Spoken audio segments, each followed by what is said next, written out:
அனைவருக்கும் வணக்கம். Option tricky trade channel மூலியம் உங்களை சந்திப்பதில் மிக்க மகிழ்ச்சி அடைகிறேன். நான் உங்கள் சந்தோஷ். நான் செபியில் பதிவு பெற்ற பங்கு ஆலோசகர் கிடையாது. இது பயிற்சிக்கான வீடியோ. எந்த பரிந்துரையும் நாம் வழங்குவது இல்லை. இன்னைக்கு ஏப்ரல் 17ஆம் தேதி சந்தை எப்படி ஆரம்பமாக வாய்ப்பு அப்படிங்கிறத HEDGE நிஃப்டி மூலிமா பார்க்க போகிறோம். இப்போ HEDGE நிஃப்டி ஏப்ரல் ஃபியூச்சர் பார்த்திங்கன்னா 17,780 வர்த்தகம் ஆயிட்டு இருக்குது. நேரம் 7:12 அப்போது நம்ம நிஃப்டியோட ஃபியூச்சர்ஸ் எப்படி இருக்குது அப்படிங்கிறதை பார்க்க வேண்டும். அப்போ நிஃப்டியோட ஃபியூச்சர் பார்த்திங்கன்னா நம்மளுக்கு க்ளோசிங் அப்படின்னு பார்த்திங்கன்னா 17,879. அப்போ கிட்டத்தட்ட இப்போ 100 ரூபாய் நம்மளுக்கு டவுனில் ட்ரேட் நடந்துகிட்ருக்கு. இந்த 100 ரூபாய் டவுன் அப்படிங்கிறது இதற்கு முந்தைய வர்த்தகம் அப்படின்னு பார்க்குற லோக்கு அருகே உள்ளது. இது ரொம்ப மிக முக்கியம். இதை யோசித்து பார்க்க வேண்டும். அடுத்தது நம்மளுக்கு ஹிஸ்டாரிக்கல் டேட்டா நம்ம பார்க்கணும். ஹிஸ்டாரிக்கல் டேட்டா எப்படி பார்ப்பது நிறைய பேர் கேட்டுதுங்க. மீண்டும் ஒரு நினைவூட்டல். ரிசோர்ஸ் என்எஸ்சியில் வெப்சைட்டில் ரிசோர்ஸ் போய்க்காங்க. அதில் ஹிஸ்டாரிக்கல் ரிப்போர்ட் போய்க்காங்க. டவுன் வந்தீங்கன்னா ஹிஸ்டாரிக்கல் இண்டெக்ஸ் டேட்டான்ட்டு இருக்கும். அது போனீங்கன்னா உங்களுக்கு இந்த மாதிரி பேஜ் ஒரு பக்கம் ஆரம்பமாகும். அதில் ஈக்விட்டி செலக்ட் பண்ணிவிட்டு நிஃப்டி 50 உங்களுக்கு எது வேணுமோ அதை விட்டு எந்த டேட் வேணுமோ அதனை செலக்ட் பண்ணிவிட்டு சப்மிட் கொடுத்தீங்கன்னா நம்மளுக்கு வந்துடும். இதில் பார்த்தீங்கன்னா சென்ற வாரத்தில் அதிகபட்ச ஹை 17,842. இது ஒரு ஸ்பாட். க்ளோசிங் 17,828. நம்மளுக்கு சென்ற வாரத்தோட ஆரம்பம் 17,634. இந்த லோ பார்த்திங்கன்னா 17,597. இந்த ஹையுக்கும் லோவுக்கும் உள்ள வித்தியாசம் பார்த்திங்கன்னா கிட்டத்தட்ட ஒரு 250 புள்ளிகளுக்கு பக்கம் வரும். அப்போ பகுதினா 125 புள்ளிகள். அப்போ 17,842லேருந்து 125 புள்ளிகளை கழிச்சா 17,720. அப்போது ஸ்பாட்டுக்கு 17,720ங்கிறது சென்ற வாரத்தோட ஹையுக்கும் லோவுக்கும் சென்டர் பாயிண்ட், பிரேக் ஈவன் பாயிண்ட்டுன்னு சொல்லுவோம். அப்போது 17,720 மிக முக்கியமான புள்ளியாக இருக்க போகிறது. அப்போது இந்த நடுநிலை புள்ளிக்கு மேல் இருந்தால் என்ன நடைபெற போகுது, நடுநிலை புள்ளிக்கு கீழ் இருந்தால் என்ன நடைபெற போகிறது, அப்போ அந்த புள்ளியில் என்ன கிரியேட் ஆக போகுது அப்படிங்கிறதை பார்க்க வேண்டும். எப்போவுமே ஒரு விலை ஏற்றம் அடையணும், அந்த பொருளுக்கு டிமாண்ட் இருக்கணும். அதே அந்த பொருளோட வீழ்ச்சி அடையணும்னா அதுக்கு ஒரு சப்ளை இருக்கணும். அப்போ டிமாண்டுக்கும் சப்ளைவுக்கும் உண்டான விஷயம் நடுநிலை புள்ளியாக தான் எப்போவுமே பிரேக் ஈவன் பாயிண்ட் இருக்கும். அந்த பிரேக் ஈவன் பாயிண்ட்டில் என்ன ஆகும்னா டிமாண்ட் மற்றும் சப்ளை சமமாக இருக்கிறதுனால அந்த இடத்துல டிமாண்டும் சப்ளையும் சமநிலை இருக்கும்போது விலை ஏற்றமோ இல்லை இறக்கமோ இருக்காது. அப்போ அது சமநிலையாக இருக்கும். அந்த சமநிலை புள்ளி தான் இது. அப்போ இந்த சமநிலை புள்ளிக்கு மேல் இருக்கிற வரை டிமாண்ட் அதிகம்னு அர்த்தம், சமநிலை புள்ளிக்கு கீழே இருக்கிற வர சப்ளை அதிகம்னு அர்த்தம். அப்போ இதற்குண்டான போட்டி எப்படி இருக்க போகுது அப்படிங்கிறதை பார்க்க வேண்டும். இப்போதைக்கு சென்ற வாரத்தோடைய பிரேக் ஈவன் பாயிண்ட் அப்படின்னு பார்த்துட்டா 17,720. அப்போ அதே போல் பேங்க் நிஃப்டிக்கு நம்ம பார்க்கணும். பேங்க் நிஃப்டிக்கு பார்க்கும்போது சென்ற வாரத்தோட லோ அப்படின்னு பார்த்தா 40,700, ஹைன்னு எடுத்துகிட்டா 42,196. கிட்டத்தட்ட நம்மளுக்கு ஒரு 1,500 புள்ளிகள். 1,500 புள்ளிகள்னால் டிவைட் பை 2னா நம்மளுக்கு 750 புள்ளிகள். அப்போ இந்த 750 புள்ளிகள்னால் நம்மளுக்கு 41,400 அப்படிங்கிறது ஒரு பிரேக் ஈவன் பாயிண்ட். அப்போது இந்த பாயிண்ட்டுக்கு மேலே இருக்கிற வரை, இந்த பாயிண்ட்டுக்கு கீழே இருக்கிற வரை எப்படி இருக்க போகுது அப்படிங்கிறதை ஆய்வு செய்து பாருங்கள். அதன் பின் நம்மளுக்கு ஆரம்பம் ஓப்பன் மேல், ஓப்பன் கீழ், ப்ரீவியஸ் க்ளோஸுக்கு மேல், ப்ரீவியஸ் க்ளோஸுக்கு கீழ் இப்படி இருந்தால் எப்படி இருக்க போகுது.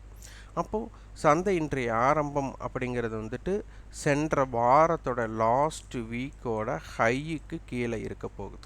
அப்போ ஹையுக்கு கீழே இருக்க போகுது அப்படிங்கும்போது லாஜிக்கல் அப்படிங்கிறது பார்த்திங்கன்னா கீழ் நோக்கி தான் இருக்க வாய்ப்பு. அப்போ லாஸ்ட் வீக்கு ஹையை பிரேக் பண்ணுற வர மொமெண்டம் ஒரு வாரத்துக்கூடான இம்பேக்டட் என்னவாக இருக்குன்னா டவுன் சைடாக தான் இருக்க போகுது அப்படிங்கிறது ஒரு லாஜிக்கலான விஷயம். அதே போல் லாஸ்ட் வீக்கோட லோவுக்கு மேலே இருக்கிற வர லாஜிக்கலான விஷயம் மேல் நோக்கி தான் செல்ல போகுது. அதற்காகத்தான் பிரேக் ஈவன் பாயிண்ட் பார்க்குறோம்.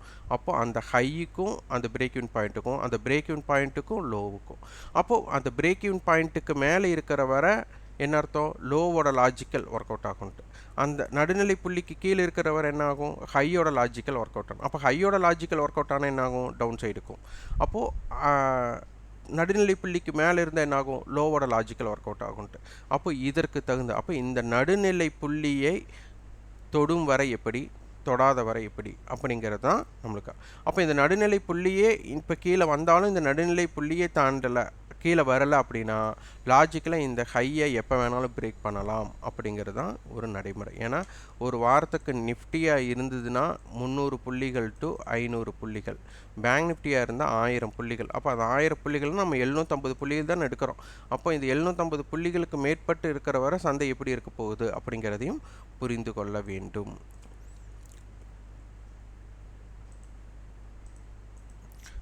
இப்போ நிஃப்டியோட ஸ்பாட் 17,828, ஃபியூச்சர் வந்து 17,880. அப்போ கிட்டத்தட்ட ஒரு 50 புள்ளிகள் ப்ரீமியத்தில் உள்ளது.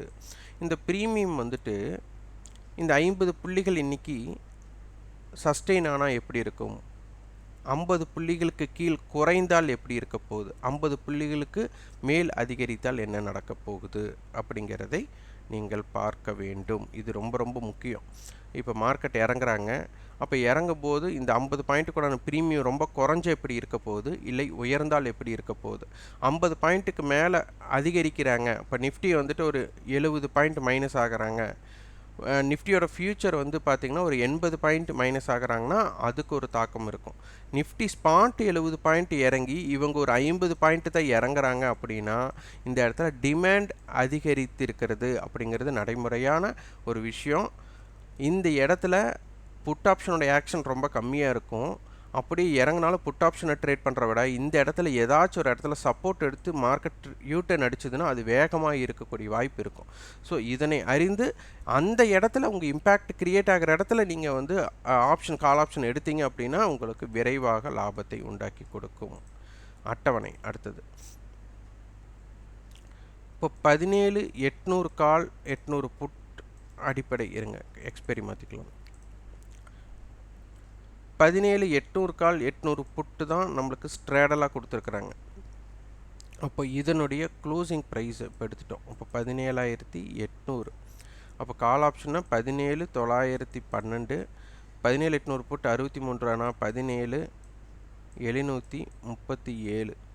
அப்போ சந்தையோட ரேஞ்ச் இது ரொம்ப ரொம்ப முக்கியம். 17,737 அப்படிங்கிறது வந்து 17,800 புட் செல்லர்ஸ் பயப்படக்கூடிய இடம், 17,800 கால் செல்லர் பயப்படக்கூடிய இடம்.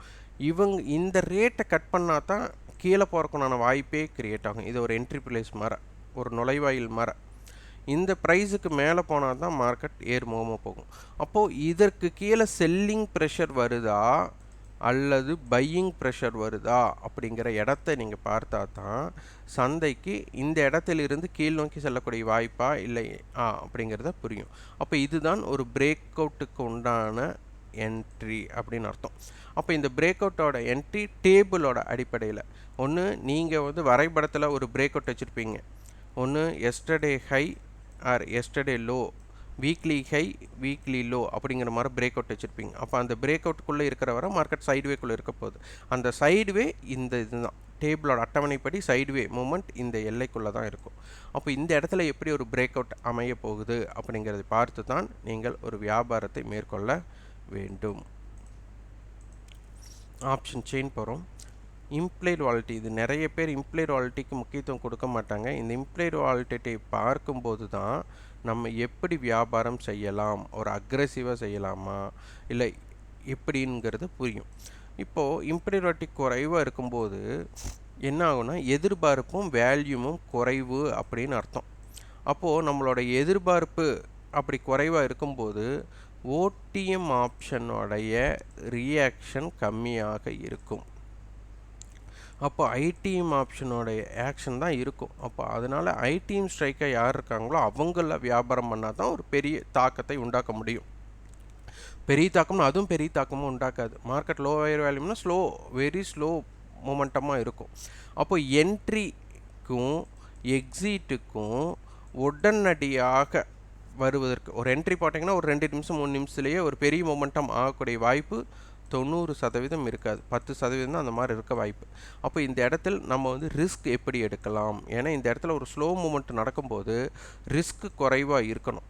இந்த இடத்துல வந்து நீங்கள் முயற்சி பண்ணீங்க அப்படின்னா ஸ்டாப் லாஸஸ் ஹிட் பண்ணிவிட்டு ஓவர் ட்ரேடிங் அப்படிங்கிற விஷயத்துக்குள்ளே உள்ளே போயிடுவீங்க. அதனால் இங்கே ஒரு ட்ரை பண்ணுறீங்க, நடைபெறலைன்னா நம்ம அப்படியே இருந்து கொள்ள வேண்டும். மீண்டும் வர்த்தகம் செய்யக்கூடாது. மீண்டும் மீண்டும் வர்த்தகம் செஞ்சோம்னா என்ன ஆகும்னா மார்க்கெட் ஸ்லோவாக இருக்கும்போது வேல்யூ இன்க்ரீஸ் பண்ணும். அப்போ என்ன வேல்யூ இன்க்ரீஸ் பண்ணால் நம்மளோட வியாபாரத்தோட வேல்யூ இன்க்ரீஸ் ஆகும், ஸ்டாப் லாஸஸ் நிறையா ஹிட் ஆகும். இது பேங்க் நிஃப்டி. பேங்க் நிஃப்டிக்கும் பார்த்தீங்கன்னா கிட்டத்தட்ட நம்மளுக்கு ஒரு 50 ரூபாயோட ப்ரீமியம் நம்மளுக்கு இருக்குது. இது வந்து குறைந்த ப்ரீமியம். நிஃப்டியே 50 பாயிண்ட் இருக்கும்போது பேங்க் நிஃப்டி ஒரு 150 பாயிண்ட்டுக்கு மேலே இருக்கணும். அப்போ இங்கே வந்து ப்ரீமியம் குறைவாக உள்ளது பேங்க் நிஃப்டிக்கு அப்படிங்கிறதை தென்படுகிறது. அடுத்தது அட்டவணை எக்ஸ்பைரி மாற்றிக்கலாம். இங்கே மார்க்கெட் 42,000க்கு மேலே இருந்தாலும் இங்கே ஒரு ஸ்ட்ரேங்கல் அப்படிங்கிறது பார்த்திங்கன்னா 41,500க்கும் 42,000க்கும் உட்பட்டு இருக்குது. இதனுடைய நடுநிலை புள்ளி அப்படின்னா 41,750. 42,000 கால் நம்மளுக்கு வந்துட்டு 346 ரூபாய் அப்படின்னா 42,346. 41,500 புட் 81 ரூபாய் அப்படின்னா 41,419. அப்போது இந்த எல்லைக்குட்பட்டு சந்தை இருக்க வாய்ப்பு அப்படிங்கிறது நம்மளுக்கு தெரியுது. அப்போ 42,000க்கு கீழே இருந்தால் எப்படி இருக்க போகுது, 42,000க்கு மேல் நோக்கி இருந்தால் எப்படி இருக்க போகிறது அப்படிங்கிறத பார்க்கணும். அடுத்தது அதோட தடுப்பு 41,750 இருக்க போகுது. இந்த இடத்தில் இன்னைக்கு அட்டவணை இப்படி அமைகிறதா இல்லை மாற்றி அமைகிறதா அப்படிங்கிறத பார்க்கணும். இன்றைக்கி 42,000 கால் 42,000 புட் அப்படின்னு ஒரு ஸ்ட்ராடல் வந்திருந்தாலும் சந்தைக்கு ஒரு மாற்றங்கள் ஏற்படும். அல்லது 42,200 கால் 42,000 புட் அப்படி வரக்கும் வாய்ப்பு இருக்குது. அல்லது 42,000 புட் 42,500 கால் இப்படி வரக்கும் வாய்ப்பு இருக்குது. அப்போ இந்த மாதிரி அட்டவணை மாற்றங்கள் ஏற்படும் போது சந்தையோட ரேஞ்ச் மாற்றமும் ஏற்பட வாய்ப்பாக இருக்கும். அதற்கு தகுந்த வியாபார அமைப்பு பயன்படுத்த வேண்டும். அடுத்து ஆப்ஷன் செயின்.